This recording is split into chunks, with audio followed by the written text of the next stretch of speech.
I know I don't post much on YouTube. I began doing massage therapy, and I don't know if this is even going to work because I'm driving and we have spotty cell service. Okay. But I started doing massage therapy, and so I'm on my north to our massage therapist. My wife and I go to the same one. Someone asks if about the happy ending. There ain't nothing happy about these massages. She gets in there and she gets the muscles straightened out.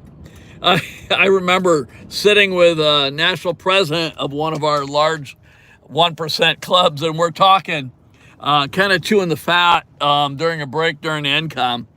And we were at the Soldiers for Jesus hospitality room just having a good thing, and discovered he does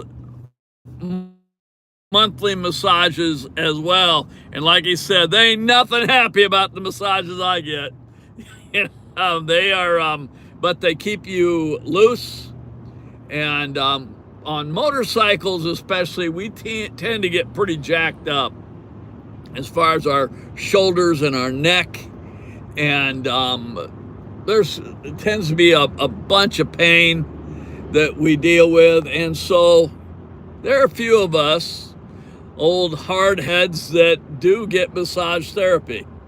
And it is well worth the money. It is a deal where someday I'm just gonna try to get a straight massage, but usually she does the cupping and the and just jams those muscles hard to get them to straighten out. Anyway, I wasn't real pleased with how my logic went through the last live as far as talking about 1% clubs, trying to start your own club and going for that. There's a mindset that people have, especially in the motorcycle world, that says nobody is going to tell me what I can do and what I can't do. And that is somewhat true, but it's not always the smartest thing in the world. We had a COC meeting a few months ago, and we were riding with a guy from another club. We're a motorcycle ministry. He's in a Christian MC, and he had a pretty fast bike, and we're riding, and I don't know what this has to do with anything, but we're riding, and all of a sudden, all three of us that were riding together hammered the throttle. And we finally backed off, and I will not tell you the speed in which I backed off at, but I have a Class A CDL. And later when we stopped, I said, if we'd been stopped by a trooper, I would have lost my Class A CDL. Every one of us would have lost our driver's license, and we probably would have been hauled off to jail. And that's how fast we were going. And what I'm saying with that is you can do anything you want on a motorcycle. The problem is paying the consequences. And I can't see the comments very well because I am driving. So I'm just going to have to let you guys comment and do whatever. Hey, Ghost Eagle, good to see you there. My bike is parked for the wintertime right now. The weather has gone in the tank. Last Saturday it was cold enough, and the snow and rain is coming in, and I have a prospect in our motorcycle ministry who has a garage or a basement with a garage door on it, and he invited me to park my bike in his basement. And so it has a heated garage this winter. I still have to add some, have I ever beaten my wife? Never. I beat her up every morning now because I'm up at about 5:30 in the morning, and she's up at about 7:30 or 8. So, yeah, you don't have a garage, do you? Ghost Eagle, and that makes it tough. He's in the Pacific Northwest, and hey, now I get you, Jamin. Anyway, we're talking about starting a motorcycle ministry, and why do you have to start something new? There's a mindset of people who want to do their own thing. There are 1,000,001 Christian motorcycle ministries or clubs out there, and most of them don't get along. Now, we have a blessing where I live, is that our motorcycle ministries and Christian motorcycle clubs seem to get along really, really well. But that takes work. For various ministries to get along, it takes a lot of work, and sometimes it takes a lot of humility. And that's what I'm getting to, wanting to start your own club, wanting to start your own ministry.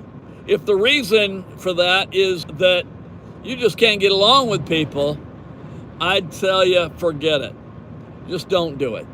It's not the best idea. And if you do get along with people, find someone that fits. We stepped into a motorcycle ministry that fit us. We are the first chapter in our state. We call them units, but the first unit in the state of Iowa, and yet it had been going for quite a while. It took a while to get the respect and get the blessing from our dominant 1% club.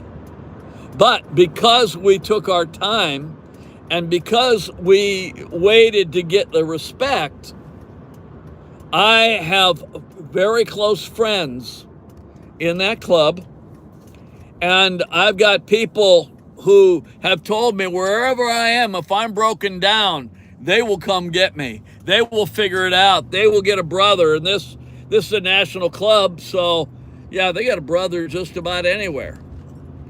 Now, you might think, well, who are you to tell me how to run things? And I'm nobody to tell you how to run anything. Believe me, I'm not somebody that is an expert in anything, but I have been used in some areas.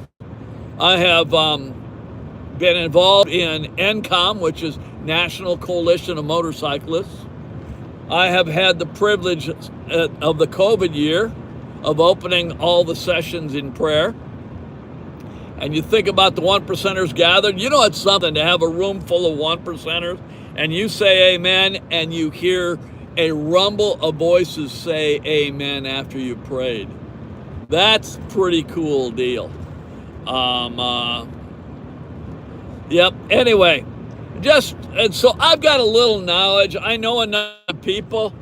I have not personally met Black Dragon, but I have met Big Bone, have prayed for him, and have met some national officers of our 1% clubs that I'm not going to mention the names of. But I have been around. You get this gray beard, and it didn't come easily. It came with a lot of age. I look at the wrinkles on my face, and I realize they are war maps. Anyway, I just thought I'd just clarify a little bit what I was saying. And the other thing the other thing about starting your own club is that you may have consequences to pay. By that, I mean, you get in somebody's face and you disrespect somebody and you tell somebody you're going to do what you want to do and they can't do anything about it, you may be peeking through a swollen eyeball. Just saying.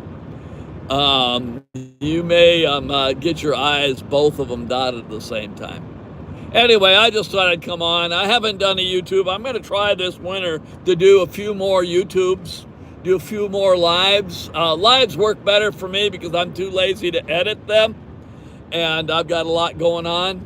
And and who knows? Maybe this winter I'll break out the bike. We have a Confederation of Clubs meeting on the 14th of December. If we don't have snow on the ground, I might just pull it out of the basement and run it up to our COC, which isn't very far. The COC is meeting in my town this next month. Anyway, I hope you're having a great day. I hope you have a blessed day.